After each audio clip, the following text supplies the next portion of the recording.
Madam Vice President. It's so good to welcome you in Poland.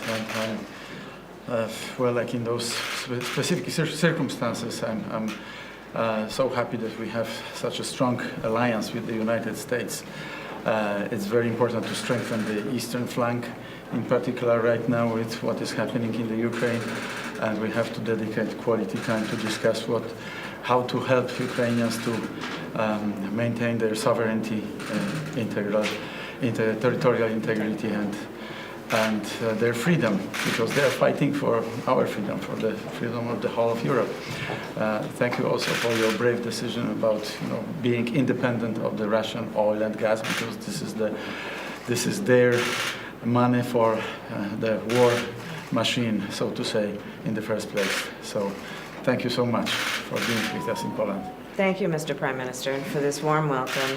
I wish it were under other circumstances. And I am here, standing here on the eastern flank of NATO to reaffirm our commitment, the United States commitment to Poland and our NATO allies. And there is no question that we stand united as it relates to many issues, and the particular issue of Ukraine, and what we are prepared to do to defend all of the principles that are integral to us as NATO countries in terms of fighting for the sovereignty and territorial integrity of, in this case, Ukraine. I appreciate the conversation that you and I had by telephone just last week, where we discussed a number of issues that includes the extraordinary work that your leadership, the people of Poland, have been doing. People of Poland, yes. Thank to you. invite, with such courage and such generosity, the refugees who have fled Ukraine. I have been watching and reading about the work of ordinary people doing extraordinary things in this time of great difficulty. And so I bring you thanks from the American people to the Polish people for what you all have been doing.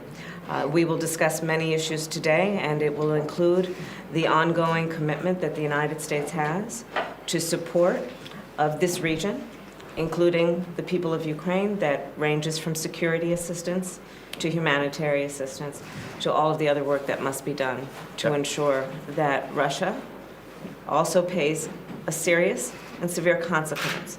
As we have said from the beginning, if Russia were to take aggressive action, there would be consequence, and those consequences, I believe, have been evident, but are a result of the work that we have been doing together as a unified force. So I thank you, and I look forward to our discussion. Thank you very much, and also in particular, thank you for the unity of the Western world, because this is what surprised Mr. Putin, I'm sure. Yes, it did. Yes, it did. This is important. Thank you very much.